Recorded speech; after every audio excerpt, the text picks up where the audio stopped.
Union of the Unknowns, a podcast dedicated to the exploration of modern culture, presents a weekly digest of current events that may have slipped past your radar. This is not your mama's news.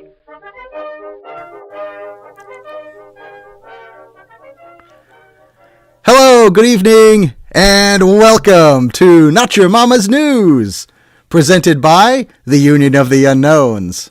I'm your host tonight, Keel. With me are the Unknowns. She's a woman of high sophistication. Ashley, Think, Change, Repeat. Hello, how are you? And he's the British volcano buster, Terry Canary. Good evening, everybody. Good evening. On Not Your Mama's News, of course, we love to bring you high-quality, top-notch, state-of-the-art news and information from around the globe that showcases the clown world in which we live. Tonight, we've got some pretty darn awesome stories, if I may say so myself. And Ashley's got one about tennis star Jimmy Connors. You may. Actually, Keel, it's about Irish MMA star Conor McGregor. Oh. Yeah. I was mistaken. You had your facts mixed up. Yeah, you were. Apologies. So close. So, what I was bringing today is the story about Conor McGregor. So many people probably saw that he was visiting the United States and more specifically President Trump, and even made a statement at the White House on St. Patrick's Day here just this past week. And basically he was addressing some of the issues that they were having in Ireland. The big one that's on everyone's mind specifically is the immigration issue, and that he was essentially saying that if you don't protect Ireland, that you're not going to have an Ireland to come back to. That was for the 40 million Irish Americans, and just saying that it's losing its Irishness. Now, there's a couple of topics here that I think are important. First of all, I think that particular thing was pretty well publicized. And then he had said that he is going to run for president of Ireland as well. And he made that announcement on his Instagram a couple of days after his visit to the White House. And then he was also wearing, there's some photos of him out there, and he was wearing a Make Ireland Great Again hat. Oh. So, how original. It was original. But I think that's an interesting point, because I think that what we're looking at is this sort of pendulum swing continuum that we're starting to see here. And I think that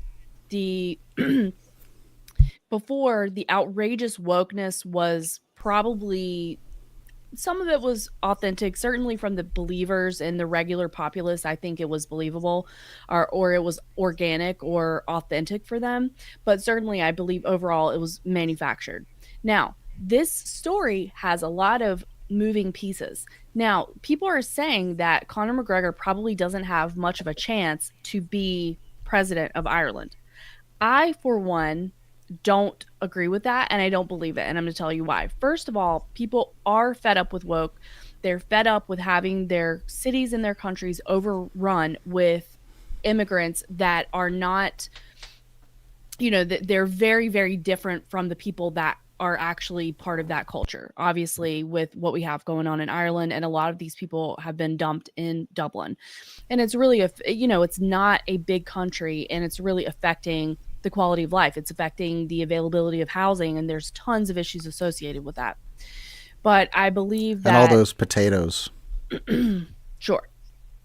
Now, the other thing, the thing that I want to bring up here, I'm trying to keep it all straight in my mind and what are the best ways to go through this, but basically, I do believe that he has a very good chance, because we know that if you believe in the technocracy and you believe that a lot of these things are managed, I happen to believe that, we all know that, then we saw President Trump, who was formerly an entertainer, and we know that there is a precedent for that, even dating back to Ronald Reagan, that he was a Hollywood actor, then he becomes the president of the United States. President Trump was a reality TV star as well as a very well-known business mogul. Then he becomes the president. Arnold Schwarzenegger was an actor. He was the governor of California. Volodymyr Zelensky was an actor, and then he becomes the president in a coup in Ukraine. And now we have this, beyond famous international sports star who is saying that he's going to run for president. So I think that people who are saying he doesn't have much of a chance when he's running on bringing Ireland back to its roots, when we know that we're seeing I don't know if I want to call it conservative resurgence, but basically the pendulum swinging away from woke, I think that it is a possibility. So, having said that, what I also wanted to bring up, though, is that there's a lot of other stuff that has gone on kind of under the radar with Conor McGregor. So, Jason Burmis has done a lot of reporting on this. I'm thinking all the way back to like 2019, at least, he was reporting on this. So there's many, many, many accusations of people having incidents with Conor McGregor, specifically rape allegations. Now, recently, he lost a civil case for somebody who had accused him of rape. A lot of people were like, well, why didn't she go and why didn't they try to pursue a criminal case? They did try to pursue a criminal case, but often these cases were not pursued by the police or somebody who had authority over the police department. So I'm not saying this is a one-time allegation. This is many, many, many different people over many, many years who have said that they had an issue with him. And a lot of these women were in really bad condition. Like one of them was she was hospitalized and she By ended him? up. Yes. Sheesh. And she had to have surgery. And I don't even really want to say exactly what happened to her. Like, maybe off the air. And I'm going to put some links in our show notes. But it's very vile stuff that has been done to these women. Now, interestingly enough, they are also scared to come forward and speak because they are concerned about retaliation. And one of these women actually had their home broken into and her boyfriend was stabbed in the stomach. He lived, but they were very roughed up. There's a child in the home. And he also has associations with the Irish mafia and specifically the Keenahan, and Terry can correct me on my pronunciation, crime family in Dublin.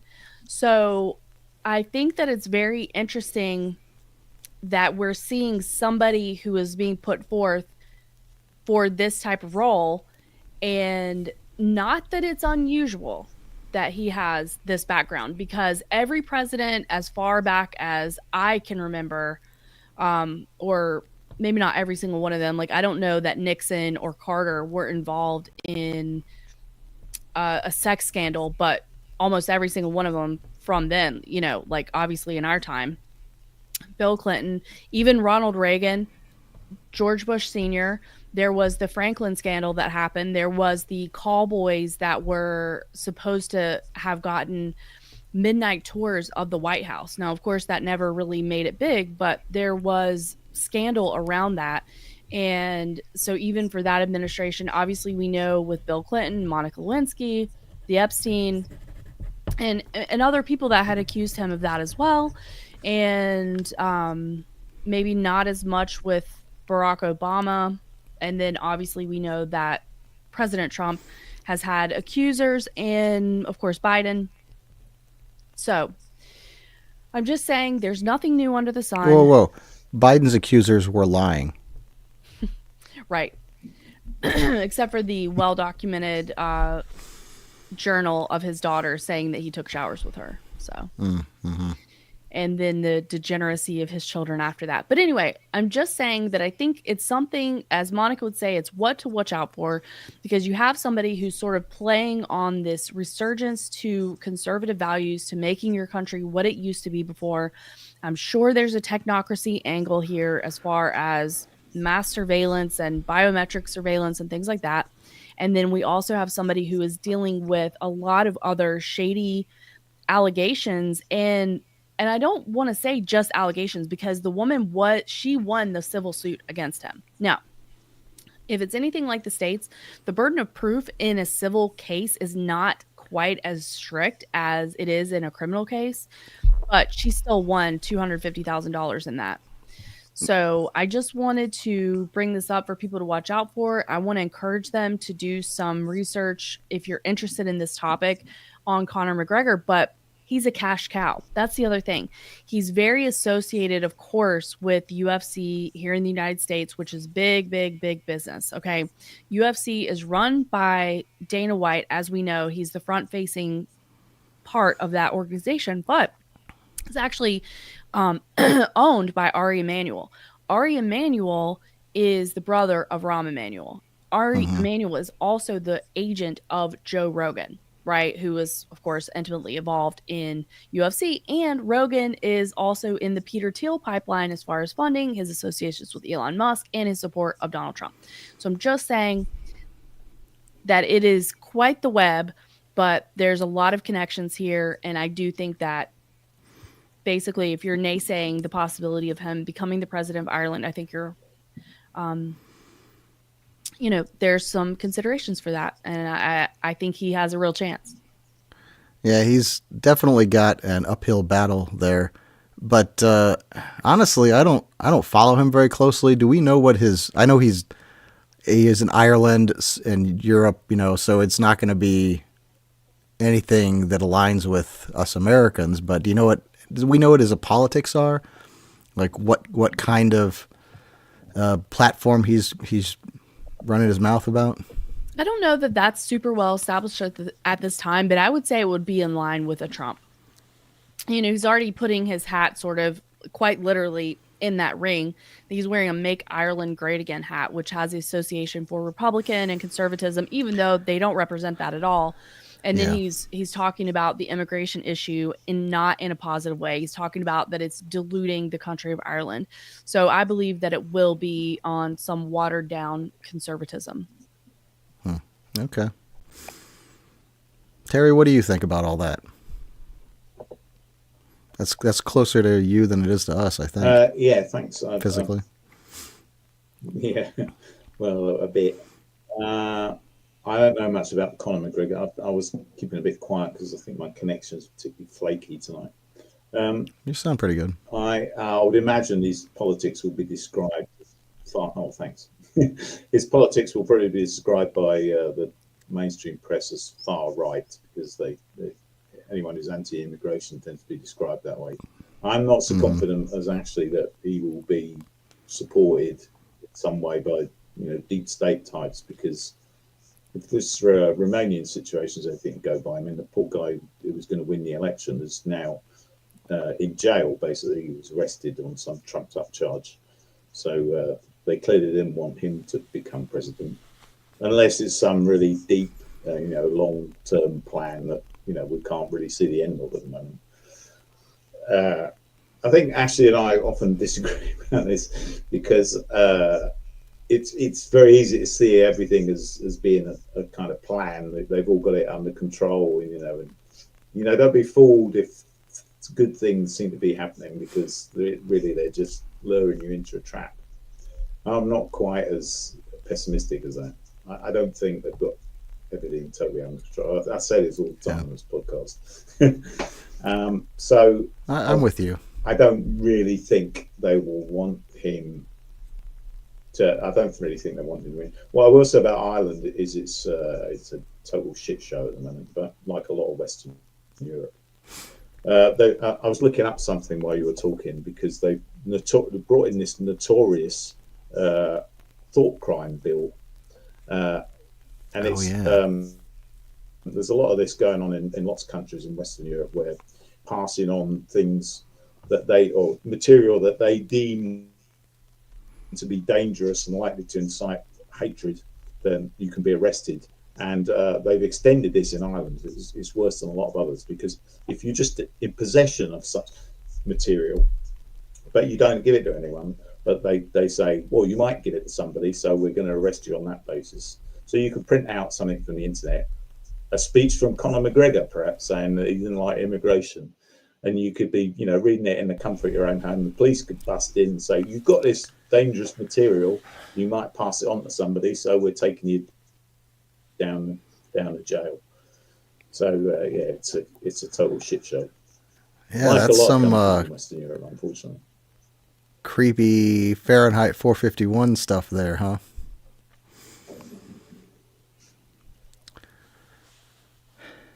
Yes. So, correct me if I'm wrong on my Irish history here, but wasn't it in the 70s or early 80s, and Ireland was just in the pits, economically speaking, and then they brought in Prime Minister or whoever, and they opened up all the markets and deregulated and stuff, and it became, they call it like the Irish Tiger or something, and the economy came roaring back. And then, over the next couple of decades, they buttoned it back up again, and now it's all shitty. Is that what's happened? Yeah, they sort of rode the coattails of the tech boom, and you're right. They also call it the Celtic Tiger, and it became a centre for a lot of IT and computer companies. Dell, for example, used to operate out of Ireland, and all their call centres operating out of Ireland. And I thought it was before all that, though. Booming economy, but they got. Yeah, well, they sort of they were sort of in the right place at the right time. I think they got into the tech world, when it was on the up. But after the tech crash, I think it affected the economy, and I don't really know a lot about them now. I know the immigration problem is very bad there, like it is in. I mean, it's bad everywhere in Europe. It's just ridiculous. Well, if you guys would quit, it has having all those wars and displacing people. Yeah, well, you've got you guys to thank for that. Yeah, right. But yeah, it's been encouraging all these so-called far-right parties, and I don't really think the establishment's too happy. They're talking about banning this party, the AfD in Germany, because they were doing too well in the polls. Because they say they're going to, they've got dangerous thoughts. So there's a lot of that going on. They talk about that in France as well. They're thinking about banning Marine Le Pen's party. That's really messed up. I mean, for any people to claim they're any level of free in this world, and to say, like, dangerous thoughts, or we can't say these words because it's going to foment too many free thinking people, or just that line of thinking that's just, it blows my mind. And it's happening, it's been happening forever. But I mean, in the US too, it's really disappointing. Yeah, just and aggravating. I can bring you up to date a bit with the UK, because you've probably heard of the guy Nigel Farage, who was sort of the leader of the Brexit movement. He's got this party reform now, and that's leading in the polls ahead of the Labour Party, which is the current government, and a Conservative Party, which is like the opposition. And seemingly to avoid reform, they were having a lot of local council elections. So councils are like almost like the smallest government bodies you have in the UK. They tend to govern towns and villages and cities. So they're going to have a load of council elections, and the Labour Party cancelled all these elections. And their excuse was, they said, well, we're going to redraw the boundaries, so we can't have them now. We'll have to have them in a year or two's time. But the people suspect that the real reason was that the reform was going to sweep a lot of these council elections and actually end up controlling a lot of councils. So they've cancelled the elections. So yeah, it's becoming like Ukraine. Ukraine, the freest country in Eastern Europe, least amount of corruption. It's a joke. Greatest military. second largest welfare recipient from the United States. Can Yeah. can I guess what the other one is? The other one is our greatest ally, and I would never say anything other than that. Right. Canada. Yeah. Hey, speaking of Canada, shout out. We have one of my buddies over Someone's in got the to pay Rumble for all chat, Doc Rock, his handle Doc Spoiler, so I just wanted to shout him out. Thank you for joining us, Doc. Hey, Doc Spoiler. He's coming to us from Canada. that. Hey, Doc. Get yourself a toque. What's up, Doc? And a Molson. I don't know. That's all I know about Canada. All right, Ash. Terry. We already heard from Ashley. Terry, what's your story today?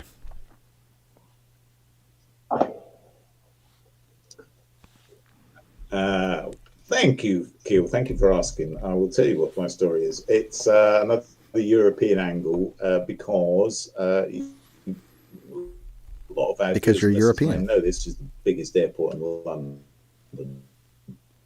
and it's a sort of very big European hub for air travel, and the whole place shut down because they had a fire at an electricity substation. Talking about the trying to spin it as well. This was a kind of unprecedented event, and it's a very big strain on what they call the national grid, which is the sort of national infrastructure for supplying electricity around the country. But of course, fires at substations happen all the time, and the fact that you could have a fire at one substation and take out the entirety of Heathrow Airport is a bit of a disgrace, really. And it just shows that I think this is happening in a lot of Western countries. The sort of infrastructure and was it an extraordinarily large fire? Is that why this is shutting things down, or is this a more of a commonplace fire we're talking about here? Not really. Not from what I've seen of it. I mean, it's a large substation, but I think in the old days, if you'd have lost a substation, you'd have had some others taking up the slack, or you'd have had some backup generators. I'll come to that in a minute. I don't think it was a particularly extraordinary event, but they're trying to spin it as such because it's obviously a bit embarrassing for the government.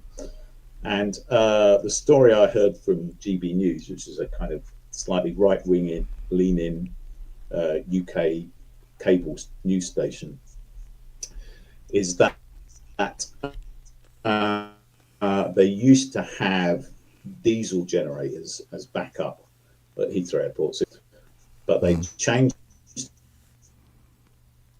them over to biofuels or biomass, and they haven't got the capacity to completely replace the power supply if the power supply goes off.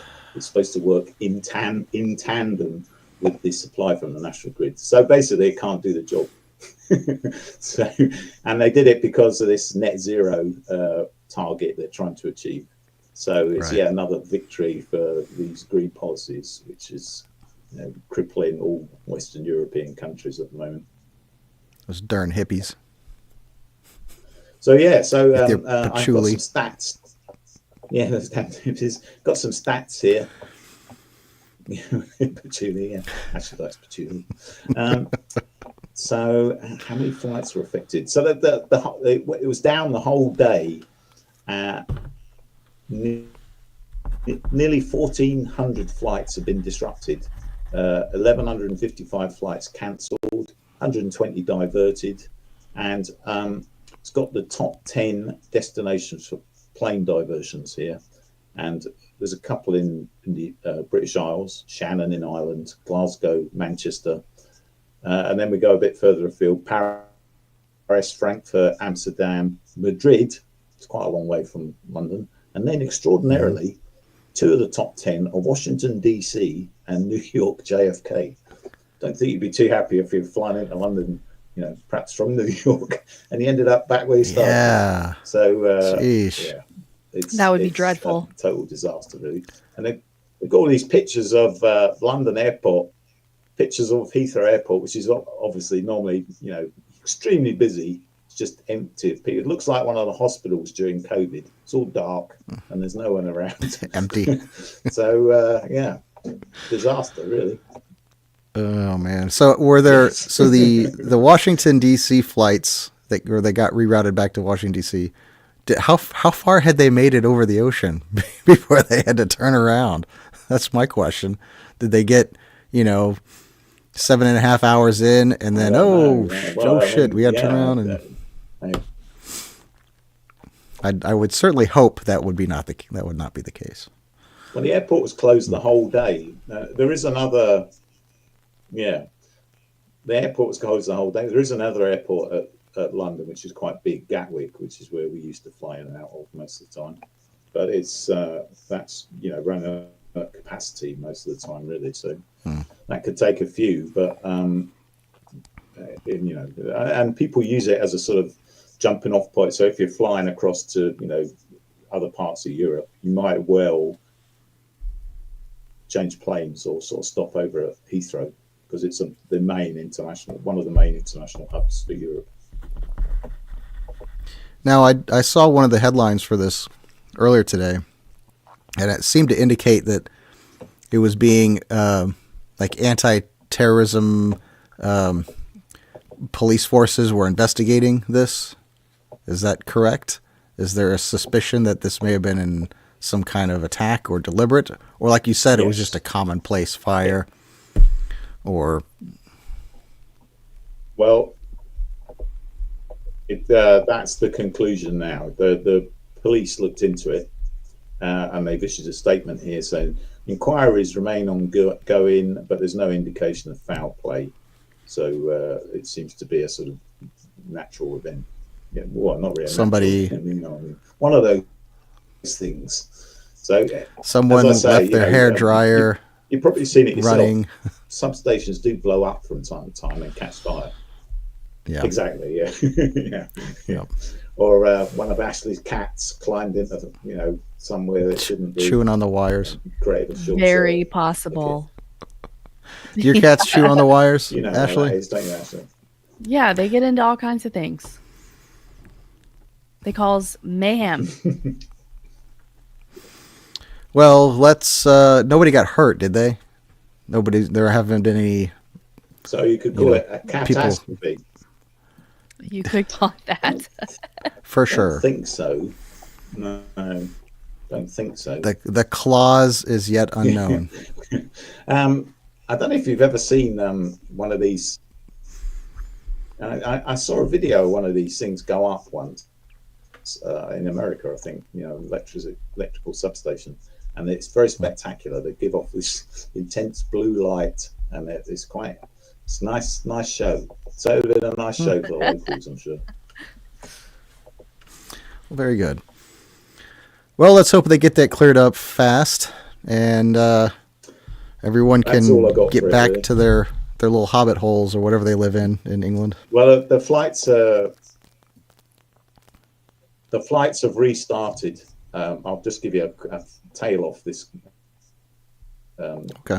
story. The flights have restarted now, but they reckon it's going to take about 10 days to get back to normal, because of course all these planes are in the wrong place now, and the airlines run on a very tight sort of schedule. So if their plane's not in the place where it's expected to be, and they don't really have a lot of spare capacity normally, it will take them a while to get back to normal.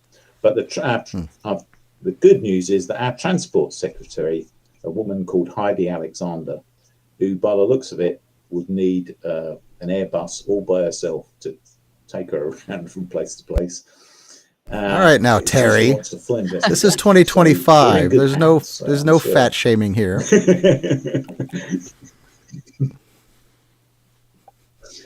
Didn't say she was fat, did I?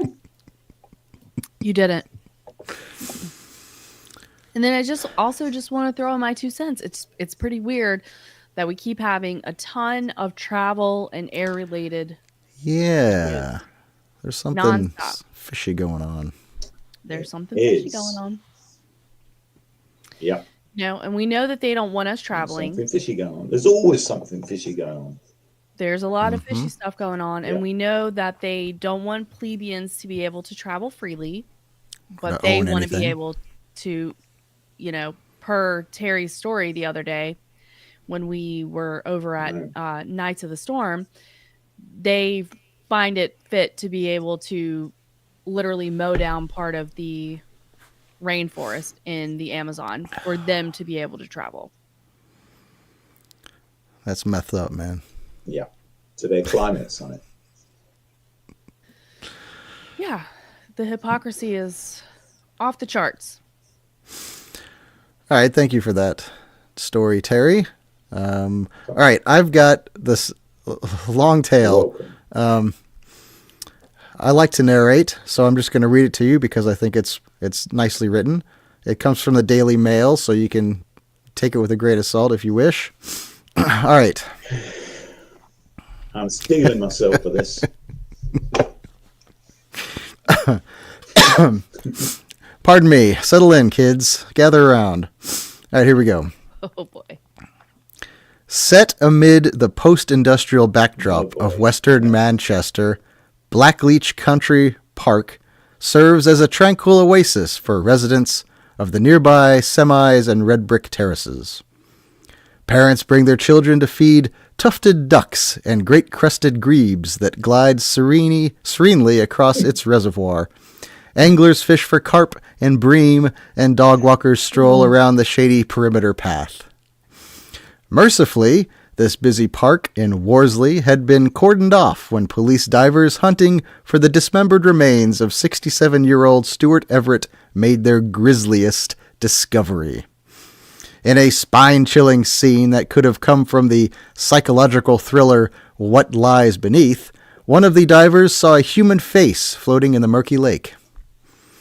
It had been flayed away from a skull with surgical precision, but there were holes where the eyes and nose had been, so that, by the chilling description of Search Team Coordinator Detective Sergeant Daniel Bullivant, it looked like the mask people wear for beauty treatments.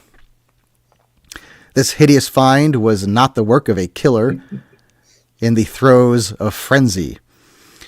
As Prosecutor Jason Pitter, KC, whatever that stands for, remarked grimly before Mr. Everett's lodger, Marcin Majurkiewicz, who may also have been his romantic partner, was convicted of murdering him yesterday. The removal of the facial skin, whilst broadly keeping it intact, would have required patience and skill to achieve. Any questions so far? Just clarify where this was. This is in the UK. Okay. Terry might be able to give us some better details as to the exact Manchester. location, but Manchester, yeah, there you go. And then further, just to clarify, somebody was It's taking a walk. in Manchester. When they talk, Go ahead, Terry. Where they talk. I was just going to say it's in Manchester when they talk like this. Hello, I'm from Manchester. And KC stands for King's Council. Okay, there you go. Thank you. All right. What is that particular? It means they're a sort of top barrister. It's a top barrister, top lawyer sort of thing. They sort Okay. of semi-appointed by the crown, I suppose, the government. Maybe like the equivalent of a district attorney would be over here. Maybe. Yeah, they prosecute cases. Yeah, maybe. I'm not really sure. Possibly, yeah. There aren't many of them. Okay. All right. Pieces of Mr. Everett's head, which had been sliced into quarters, and one of his ears were also found in the reservoir, together with the hacksaw believed to have been used to dissect him. As the search team discovered during the unseasonably warm Easter holiday last year, parts of his dismembered body had also been left at 5 other beauty spots dotted around the western fringes of Manchester. After wrapping them carefully, Majurkiewicz took them to locations popular with outdoorsy folk, such as Worsley Woods, Linishaw Colliery, and Bogart Hole Clough, an ancient forest which, by somber irony, takes its name from the Bogart, a northern term for an evil spirit. Often traveling on buses whose passengers could never have suspected what his shopping bags contained. The largest part, comprising of Mr. Everett's abdomen, buttocks, and upper thighs, and weighing 12 kilograms, was left amid crushed beer cans in a graffiti-daubed concrete bunker, where winos and drug users doss down for the night just yards from a car wash on the busy Bury New Road. It had been wrapped in bloody cling film, so the person that made this nauseating find, a foreign language speaker who alerted a passing driver, must have realized immediately what the passing package contained. All this caused one senior officer to ponder whether Majurkowicz acted out some weird fantasy and deliberately disposed of the body parts in a manner designed to shock. This theory would gain credence when police explored his computer search history and video downloads. They discovered the 42-year-old Pole, who had migrated to Britain to find work in his early 20s, had a fixation with gory horror films, some of which featured scenes of cannibalism, says Detective Inspector Rachel Smith, who led the investigation team. Majurkowicz also had tattoos of monsters from his favorite movies: Alien, the deadly extraterrestrial creature; Jason Voorhees, the machete-wielding psycho in the Friday the 13th series; and Predator, the humanoid killer who, perhaps tellingly, keeps his victims' body parts as trophies. In all, police recovered 27 separate pieces of Mr. Everett, a stocky man little more than 5 feet tall. Many fragments were very small, however, and only 1/3 of his body has been accounted for. After seeking the rest of his remains for months, police are confident they have been lost to nature. Yet they cannot rule out the possibility of some further ghastly discovery. So what drove Majurkowicz to commit a crime of such cold brutality that D.I. Smith says it simply beggars belief? What does D.I. stand for? Or is that possibly a name? Detective Inspector. Detective Inspector Smith. She and her team explored several theories, to which we'll return, but though Majurkowicz was convicted of Mr. Everett's murder at Manchester Crown Court yesterday, which is the actual news item that we're discussing, he was convicted yesterday, none of them was established with any certainty. Nothing about the smartly turned-out man we saw in the dock, who remained dispassionate as the jury pronounced him guilty, suggested he was capable of this painstaking butchery, which must have taken many hours or even days. And former colleagues at the takeaway outlets he managed in the city's Trafford Center described him in glowing terms, as does his former common-law wife, Agnieszka Major, by whom he has sons aged 13 and 11. Mrs. Major, who once used his surname but has shortened it since his arrest, pretty smartly, I would say, told the newspaper he was never aggressive in the 10 years they were together and described him as a devoted dad who liked nothing better than watching Manchester City with his boys, those soccer hooligans. Astonishingly, on March 31st last year, at the very time he was dropping bits of body around Manchester, he found the composure to take them to the cinema. He seemed similarly relaxed the following day when, immaculately dressed and every inch the proud patriarch, he attended a Holy Communion service with one of their sons at their Roman Catholic church. However, police discovered that after disposing of the body, he had been searching for long-term apartments in Spain. Describing her ex as a normal, nice guy, Mrs. Major, 39, who unwittingly lent him the vacuum cleaner with which he hoovered the murder scene, said, "This would be a horrible story if it were true, but I can't believe Marcine did it." I guess Marcine's her little pet name for him. Normal and nice are certainly adjectives worthy of his victim. Born in Derby to Polish parents, Mr. Everett was christened Roman Zierniacki, but anglicized his name in keeping with his quintessentially English lifestyle. Jocular and gregarious, he loved cricket, listening to Rat Pack singers such as Frank Sinatra and Dean Martin pottering about in the garden and having a flutter on the horses. Mr. Everett, who had worked for the Department of Work and Pensions, never married or had children, but was close to his brother Richard and niece Marie, who called him Uncle Benny. That Majurkowicz knew all about these family members, and that they lived a 2-hour drive away from Manchester was crucial to his cynical murder plot. For after killing and dismembering his landlord, he sent WhatsApp messages to Richard and Marie using Mr. Everett's phone, so that for several weeks after the murder, they thought he was still alive and well. After the verdict, Mr. Everett's brother said his family were haunted and traumatized beyond belief by his brutal murder and the way he was systematically and comprehensively disposed of. He also praised the exceptional police work that had trapped the killer and returned Mr. Everett's remains to the family. Majurkowicz and Mr. Everett were both members of the Manchester's Polish community, but police couldn't establish the precise nature of their relationship. However, in an email to a friend sent in 2021, Mr. Everett sent a photo of his partner, who he called Kamil. The man in the picture was Majurkowicz. He also sent a snap of Majurkowicz in a Polish snowscape and told his friend, "Kamil has many tattoos, but is too shy to show them. I will see if I can slip one out and send it to you, which he won't notice. He has access to my email account, ha." If the two men did have a romance, Agnieszka, for her part, says she never suspected her ex was bisexual. She and Majurkowicz arrived in Britain some 20 years ago and met while studying English at a Manchester language school, later setting up home and starting a family.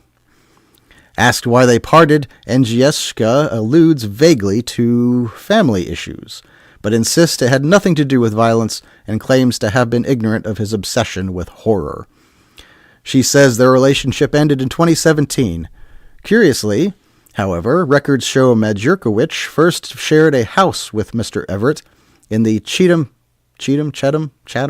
Hill area of Manchester 4 years after that, in 2013. Then in 2017, the two men began living together again. Mr. Everett rented a red brick semi in Worsley Road, Eccles, and sublet one of his 3 bedrooms to his young friend. A third tenant at the house was fellow Pole Michael Polkowski, 68. He was originally charged with murder along with Majurkowicz, but his case was dropped because police found no evidence to disprove his story. Depicting himself as a reclusive creature of habit, he said his days followed the same pattern. On returning from home in a food processing factory, he always ate the same meal, then retired alone to his room to watch Polish TV.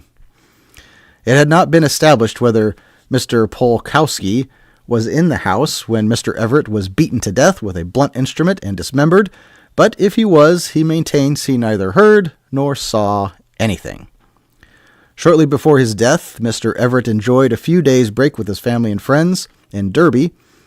Though he had suffered a stroke 3 years earlier and was still in poor health, he was working at home for a call center and seemed as jolly as ever. The last time anyone saw him alive was on March 27th, back in Manchester. Police believe he was murdered later that night or in the early hours of March 28th. Majurkowicz, who had left his job at a chicken shop the previous November, then had debts of £60,000 and was taking out loans to cover them. That he had also complained to Agnieszka about Mr. Everett putting the rent up and wanting him to contribute more to other household bills was another more motive explored, inconclusively by the police. Yesterday, trial judge Mr. Justice Kavanaugh said he wishes to ascertain whether Mr. Everett was murdered for financial gain before setting the minimum prison term Majurkowicz must serve when he is handed a life sentence next Tuesday. Intimate exchanges between the killer and his victim also led investigators to explore the possibility they had a romantic relationship, but again, this was never substantiated.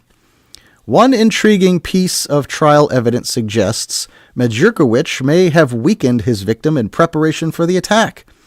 It came from Mr. Everett's regular taxi driver, Cressida Dickinson. When she drove him home after a shopping trip a week before the murder, she said he seemed intoxicated and fell like a dead weight as he got out of the cab. He was accompanied by a man with an Eastern European accent who fitted Majurkowicz's description. The second passenger was completely sober, but seemed a bit shifty and avoided eye contact, leading Miss Dickinson to reflect presciently as it transpired that he could easily kill the vulnerable Mr. Everett. The mystery surrounding this disquieting episode deepened when she picked up Mr. Everett again a week later and mentioned his drunkenness when last she saw him. Nonplussed, he replied, "You'd have a job. I don't drink." I don't know how that was an equal response. Anyway, even in full possession of his faculties, however, this tiny bespectacled man whose wheezy chest was not helped by his heavy smoking would have been no physical match for his relatively youthful tenant. The forensics strongly suggest that the murder or dismemberment, or both, took place in Majurkowicz's bedroom.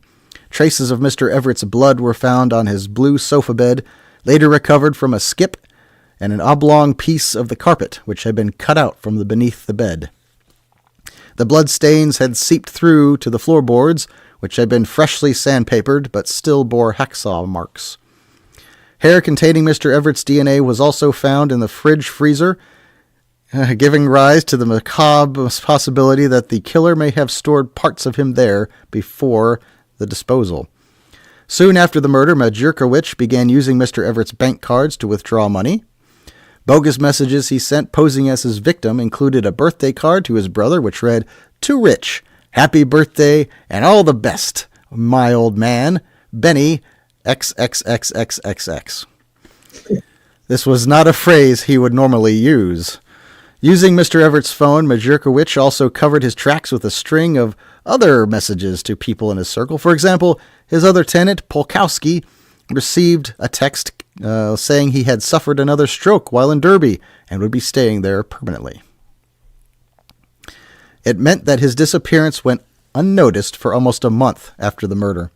And though Greater Manchester Police, along with forensic scientists and pathologists, are to be commended for the meticulous investigation that led to Mr. Everett being identified, the truth is his killer might never have been caught but for a stroke of luck. The discovery of the first body part, the torso, found at Kersal Dale on April 4th, prompted a trawl of nearby CCTV cameras, of which UK has a ton. On the footage, detectives quickly found their prime suspect, though with his scruffy clothes and straggly shoulder-length hair, Majurkowicz then looked very different from the man we saw in court. The film shows him struggling to lug a heavy blue carrier bag along Bury New Road. He then disappears in the woods, and when the torso was found and emerges a few minutes later with the bag folded under his arm. Forensic tests threw up few clues as to the victim's identity. There were no DNA matches in the police computer and no fingerprints on the skin or cling film. However, the heavy bag man, as police dubbed him, had gone to the area by bus, and after identifying his travel pass, they traced the starting point of his journey to the Winton estate in Worsley, several miles away. Even then, finding out who he was and locating his address threatened to be an enormously difficult task. But on April 25th, as the surveillance team watched local people coming and going, fortune fell in their favor. They spotted the heavy bag man boarding another bus. When it was stopped, Majurkowicz was found with Mr. Everett's bank cards, phone, and other ID documents. Police had caught their real-life predator. Yet it would take many more months, during which they sifted through 2,000 hours of CCTV recordings from streets and parks across western Manchester before the full enormity of Majurkowicz's evil-doing could be unraveled. On March 28th, soon after dismembering Mr. Everett, his killer had left his genitals, heart, and other internal organs on land close to their house. The following day, isn't that sweet? The following day, he disposed of his spinal column in Bogart Hole Clough and left 10 more body parts in Linnyshaw Colliery. Then on April 3rd came the trip to the reservoir where he left the mask-like face and skull parts. When they were pieced together and a 3D image was created, a pathologist concluded Mr. Everett had been repeatedly bludgeoned with a blunt instrument. It also feared he was still alive when some of the cuts were inflicted. As Majurkowicz declined to testify at his trial, which is probably smart on his part, we may never know what possessed a man Mr. Everett had counted on as his close friend, at the very least, to dispatch and dispose of him with such stone-hearted cruelty as Detective Inspector Smith says. It defies comprehension. Detective Inspector. Perhaps the answer lies somewhere in the vile movies that engrossed the body parts killer when he wasn't playing the perfect father. Questions? Wow. Comments? That is a grisly tale. So many questions. It's a good story and beautifully read, and you did a very good job on the British place names. Well, thank you. So we don't really have, seemingly there didn't seem to be a lot of physical evidence linking the victim to the perpetrator, other than the fact that he had all these cards, I suppose. That was just a bit of and this CCTV footage sounded a bit dodgy. Well, but we don't really have a motive either, do we? No, I don't know. This guy must have just snapped, I guess. Yeah, and I was going to chime in that it is reminiscent of some of the Program to Kill, some of the murders that are discussed in that potential mind control space. I'm not saying this guy was mind control. I think it would be worth doing a little bit more deep diving on, if he had any military connections or anything like that. But it's kind of reminiscent of a Dahmer. No, we don't have accusations that he was eating the person, but you have the intimation that there was potentially this, gay lover situation. And that was one of the things with the Dahmer case. And then also another guy, Herb Baumeister, who was a very famous serial killer as well, although he did not get the attention that a Dahmer, a Ted Bundy got. But he was pretty well off. He was a small business owner in Indiana.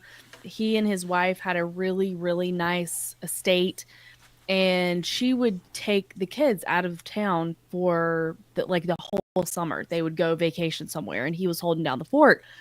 Well, meanwhile, they had an indoor pool, and they had this undercover gay scene in the town. So he would kind of go out and about, and he would bring people home and kill them. And then on that property, they have found over 10,000 different bone parts. Okay, so it's not necessarily like 10,000 skulls or anything like that. Like, I don't even know what the full account is, but 10,000 pieces of evidence of bone of a human skull. So it kind of reminds me of that, especially the scattering. Even though Herb Baumeister didn't scatter that we know of in local parks or in regional parks, it was on his property. There's just a lot of kind of weird similarities with that, with this guy and those two sort of infamous serial killers. So I would be interested in what was his actual background. Did he have military association? Was he in any way involved in any type of military while he was in England? Poland. Although, right, in Poland before. Yes. But I would say there may be some indication that he had been involved in that when he was in England, but you never know. Sometimes people are subjected, not necessarily willingly, not necessarily that they had a military connection. I would say if you saw that he had been seeking, for example, psychological therapy or hypnotherapy or something like that, and then you find out who that therapist was and is that therapist involved in the military industrial complex, then there's something there. But anyway, I just thought it was worth mentioning that there is some overlap and some similarities with some other kind of famous serial killers, although this guy, to our knowledge, was not a serial killer. We have to admit it's a very strange way to dispose of a body, very creepy, and even murder obviously is horrible in and of itself, but then we start getting into desecrating the corpse, and that's taking it up a notch. So and he seems to have been very that's okay with what he was doing too. Like from what I gather from the story, he wasn't. He was calm and like he felt comfortable with his actions. So perhaps he had committed something like this before, or had some kind of background. Maybe, who knows? Maybe that's why he left Poland. Because he was trying to get away from something like that in his past. Right. It's possible. And the other thing is sorry, Ashley. Just real quick, Terry. I was just going to say what you said was what occurred to me. Yeah, sorry, you go. Yeah. Go, Ashley. I was just going to say that so I find it interesting that he was surgically precise. Now, I'm not saying he didn't butcher, but they said in the documents that you would have had to have some familiarity with doing that.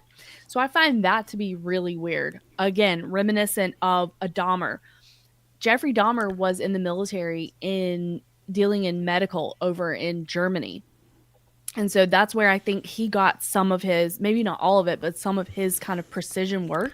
So that's very weird. Now, if the guy had been a hunter or something like that, and he knew how to like dress down a deer, I don't know. Some people do. So maybe that's where he learned it. But I just think that whole thing, it's very, very weird. And then the last thing, and I'm going to hand it over to you, Terry, is that the casual nature with which he was just like discarding body parts, it reminded me of Andy Dufresne in Shawshank Redemption. handfuls of gravel. Yeah, and he's just like shaking gravel out of his pants in the courtyard, just like do. That's what that reminded me of. Andy Dufresne, what a horrific murderer, killed his wife. Yeah. For anybody listening to this, what I was going to say was, if you haven't seen Shawshank Redemption, go watch it because it's a damn fine movie. Okay, go ahead, Terry. Let Terry talk. Keel. Fantastic movie. No, it's fine. The delay is not helping us. It's a fantastic movie, and I do sort of do Morgan Freeman type voiceovers to various things that happen in our lives for Fiona's entertainment. I was going to say was, excuse me, I'll just re-plug in my headphones. You said, Ashley, it occurred to me that the way he was disposing of the body was not actually designed to sort of prevent him being found out. It was very ritualistic. It was almost like it was part of the sort of fun he was getting out of it, because you wouldn't be doing that if you were just trying to get away with it and not get caught. So, and as you say, the sort of surgical precision of it was a bit odd as well. And you will appreciate this, Ashley. It reminded me very much of a case from an awesome British crime series called Unforgotten, which Fiona and I got kind of obsessed with recently. Because that's kind of what they do. They find bodies in unusual places from years and years ago and try and work out what's happened. It's a great program. I highly recommend it. I think I started watching that. Was that the one where, sorry to have any spoilers for anybody out there, but they found somebody in concrete at the very beginning? That's right, yeah. Yeah. That's right. Yeah, that's a very unusual case, this guy just getting rid of things, like, as Terry was saying, ritualistically. Or, maybe he was just trying to be practical. All right, listen, hear me out. So he and this guy, have a love affair, and the young dude, he's already married. Maybe he's in denial that he's, homosexual, maybe. And so they're in the bedroom there having the, relations, and he gets he gets angry and hits him over the head, and X doesn't mean to kill him, but just kind of acts out and whoops, oh crap, what do I do now? So he cuts the guy up and packs him away in a bag. You know, the more that I say it doesn't sound very practical. Didn't you say he kept his heart? Wasn't his heart and some other his heart and his genitals? Yes. It said that his heart and his genitals were kept on land. It said on land nearby where they lived. So maybe he made a little shrine to this guy, this fella. See, nothing practical about that at all. Nothing practical about the disposal method that he used. And keeping body parts, that's giving serial killer. Yeah, that's a trophy. And it did say that they found traces of the guy inside his fridge, so he certainly was keeping it in there, you know, for at the very least he was trying to preserve it until he could get it all handled to take it out. But only a third of the guy's body's been found. So there is a very real possibility that this guy is a cannibal and was trying to preserve the meat for as long as he could, and maybe it started to turn, and then that's why he went and dumped it all elsewhere. We can only speculate at what's going on in this guy's brain. I'm sure over the years, you know, as this guy is, well, they don't have the death penalty over there, do they? Foolishly. But over the years, as this guy spends time talking to therapists and stuff in jail, maybe we'll learn what his motivations were and possibly what happened on that fateful day. Usually it doesn't work out that way. No? Usually you do not get the information. No. Like, even if you get some of the information, you never get the whole story. And I think that's part of it too. There is a little bit of a gamification of having the power of the knowledge that other people who are of the state or the psychologist or psychiatrist or counselor or the regular person does not have. You don't have the whole story. So I get to keep that, and I withhold that from you as a power move. And the other thing that I wanted to throw in just really quick, because you're talking about the death penalty, not only, well, I don't know, Terry can confirm that for us, but I think their life sentence is like 20 years.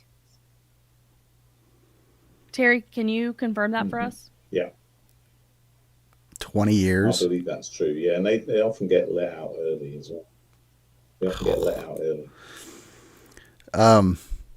Well, maybe in 20, 30 years or something, we'll have a Netflix documentary called the Body Bag Man tapes, and it'll be, you know, it'll have the cassette tape, you know, theme on the icon, and we'll get to click on that, and there'll be an exclusive interview with this guy as he talks about his life and all that kind of junk.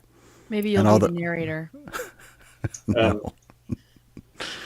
Can I mention something that actually you'll find this interesting, at least? You know, the Zodiac Killer, who was a very famous serial killer in America.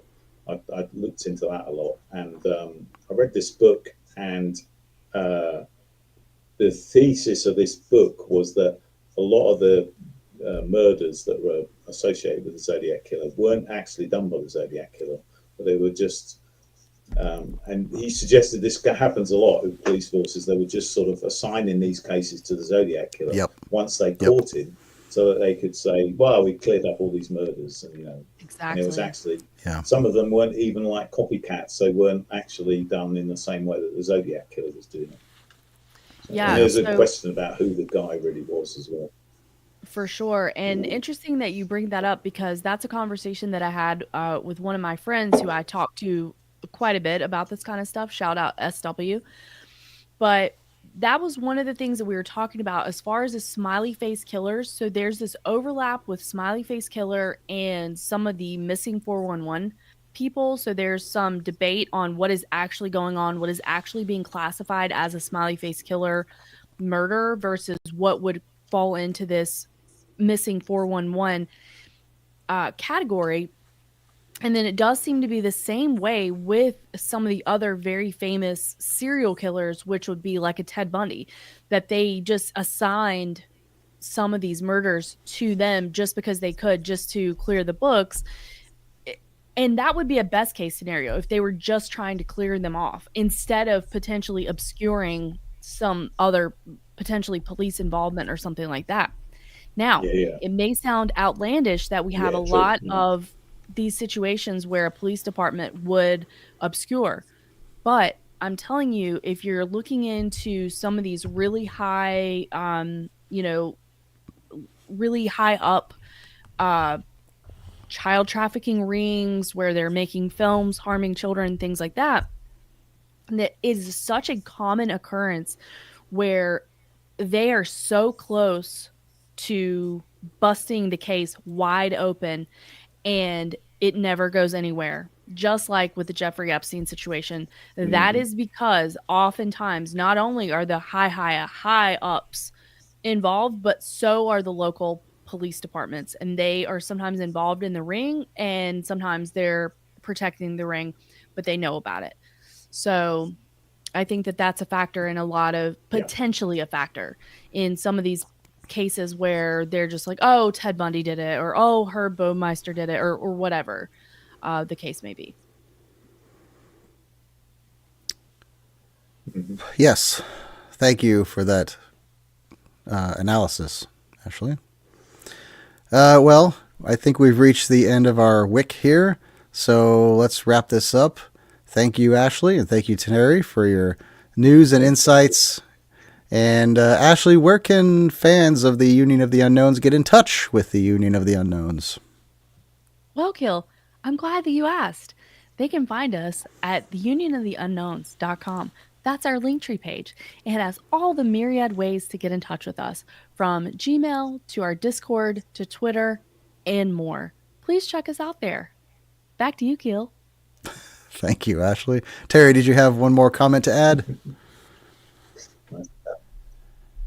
No, I was just enjoying the interplay between the two of you there. So. As was I. All right. Thank you, listeners. Thank you, viewers, downloaders, and everyone in between. We are the Union of the Unknowns, and we are out of here. Bye-bye. Not Your Mama's News has been a production of the Union of the Unknowns podcast. New episodes are available weekly on all your favorite podcasting networks.